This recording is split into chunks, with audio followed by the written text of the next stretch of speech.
sering mengalami kejang secara berulang atau kejang hingga hilang kesadaran. Hati-hati, itu pertanda dari penyakit epilepsi.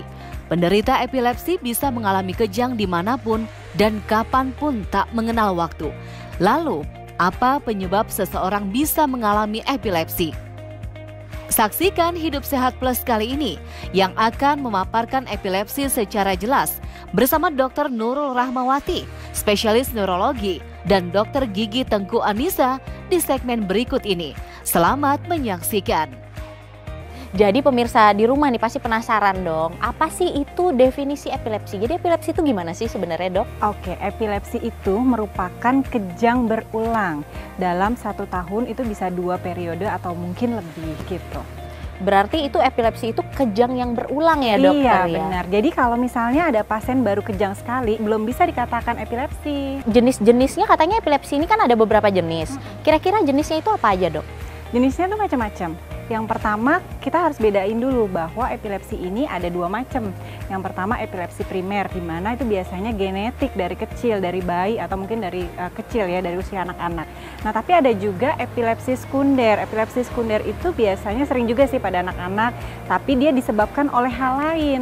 Misalnya karena ada tumor otak, infeksi otak, kemudian ada stroke atau cedera kepala, atau hal-hal lain misalnya metabolik, gula darahnya naik, kadar garam dalam tubuhnya naik, dan sebagainya. Jadi epilepsi ini kan memang ada beberapa yang dirasakan oleh anak kecil ya, Dok ya. Nah, anak kecil ini terkadang sering mengalami kejang ataupun step. Jadi kemarin ada kasus anak balita di usia di bawah 1 tahun itu mengalami kejang bahkan 1 hari bisa sampai 10 kali, Dok. Nah, ini kategori epilepsi apa bagaimana, Dok? Kalau masih di hari itu kejang, itu belum bisa dinyatakan epilepsi. Tapi kalau misalnya nanti dalam 1 minggu lagi kejang lagi, baru itu bisa kita nyatakan sebagai epilepsi. Kita harus pastikan dulu apakah ini kejang demam atau bukan. Jadi kalau kejang demam ini, Dokter Nisa, dia itu demam kemudian diikuti kejang. Nah, kalau pada epilepsi dia tidak ada pola demamnya. Jadi langsung aja kejang tiba-tiba gitu. Apakah ada mungkin perbedaan antara epilepsi biasa dengan epilepsi yang dikarenakan demam? Kalau kejang demam itu biasanya sering terjadinya pada anak-anak. Dewasa yang kejang dan saat demam itu tidak bisa dinyatakan kejang demam. Itu mungkin epilepsi. Nah, kemudian yang kedua adalah dia ada demamnya dulu, baru kemudian diikuti dengan kejang. Saat-saat tidak demam, dia tidak ada kejang.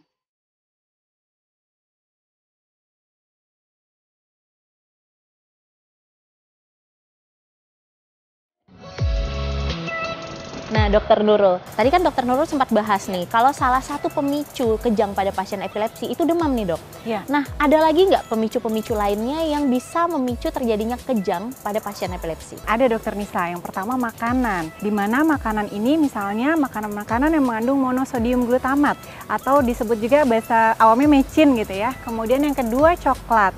Nah, yang ketiga susu maupun keju. Ini dapat men-trigger kejang kalau diminum dalam jumlah yang banyak ya gitu. Nah, kemudian yang kedua adalah terlalu stres.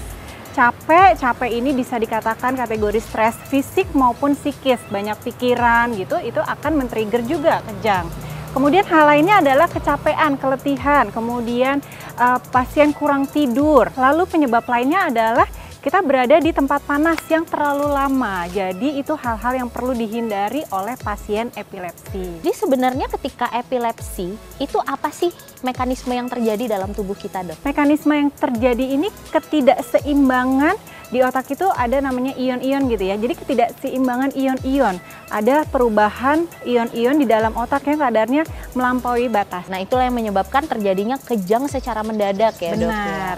Nah, Dokter Nurul, ini banyak juga nih mungkin yang harus diluruskan ke masyarakat kita. Katanya jika kita menggunakan misalnya sendok ataupun benda-benda yang sudah digunakan oleh pasien atau orang yang mengalami epilepsi, terutama yang terkontaminasi dengan air liur, Dok, katanya bisa menular. Nah, ini fakta atau mitos?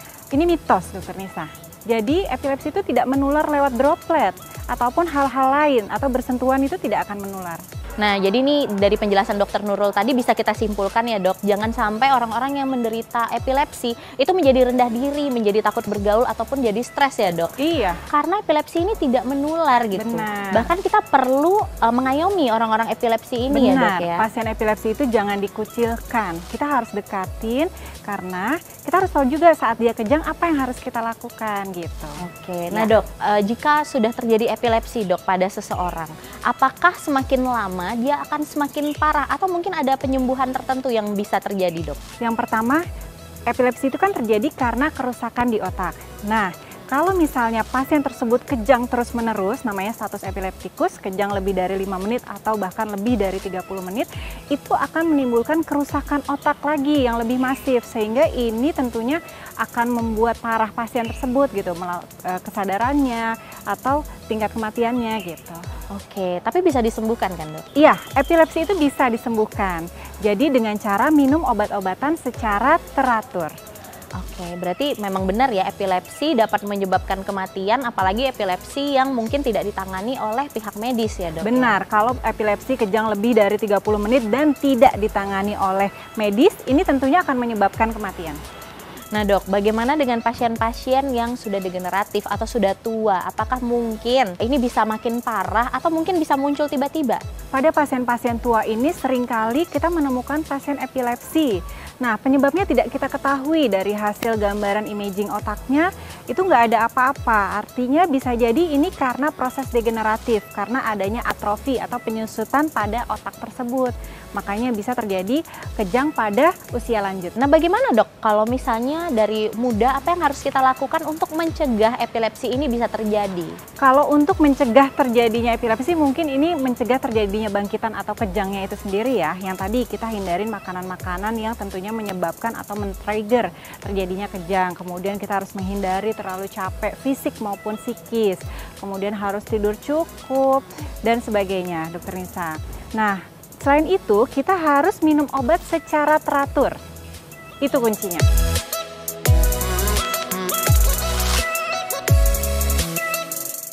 Nah pemirsa, tadi kita udah mendengarkan mengenai epilepsi dari Dokter Nurul. Dokter Nurul, bagaimana nih pertolongan ataupun penanganan ketika ternyata kita mempunyai keluarga yang penderita epilepsi atau mungkin orang sekitar kita di depan kita tiba-tiba ada yang kolaps karena epilepsi? Apa yang harus kita lakukan dok? Ketika kita menemukan pasien kejang, yang pertama harus dilakukan adalah menempatkan pasien pada posisi yang aman. Oke, terutama jika di pinggir jalan seperti ini ya dok ya? Kita pinggirin dulu gitu. Yang kedua adalah jangan memasukkan sesuatu ke dalam mulut, misalnya makanan, minuman, atau seringkali orang-orang ini masukin sendok. Nah itu salah gitu. Kemudian yang ketiga adalah kalau misalnya kejangnya lebih dari 5 menit, kita harus segera telepon 119 untuk penanganan medis lebih lanjut. Dan juga yang terakhir adalah kalau misalnya pasien kejang, kan ada ini yang tipe kejangnya kaku. Nah itu jangan dipaksakan diluruskan, nanti khawatirnya menimbulkan fraktur atau patah tulang. Tadi kita udah membahas mengenai jenis-jenis epilepsi. Sekarang kira-kira jenis kejangnya, ada berapa macam sih jenis kejang yang bisa terjadi dok? Yang pertama jenis kejang itu ada tipe yang parsial. Parsial itu artinya pasien sadar penuh. Jadi dia kejangnya cuma separuh, biasanya separuh badan. Nah kemudian ada yang tipe general. Tipe general ini biasanya disertai dengan penurunan kesadaran. Tapi ada juga tipe yang dimana tadi kan ada yang tipe kaku gini, ada yang kejut-kejut gitu ya. Nah kemudian ada yang kaku dulu baru diikuti kejang-kejang seperti ini. Lalu kemudian ada juga pada anak-anak seringkali tipe yang absan. Absan ini anak tersebut cuma bengong seketika saat lagi melakukan aktivitas gitu. Seandainya nih ternyata kita ada mengenal seseorang yang memiliki epilepsi. Ya. Apakah dia bisa beraktivitas 100% sama seperti kita yang lain yang normal atau ada batasan-batasan tertentu dok? Tentunya Dokter Nisa ada hal-hal yang perlu dihindari oleh pasien-pasien epilepsi.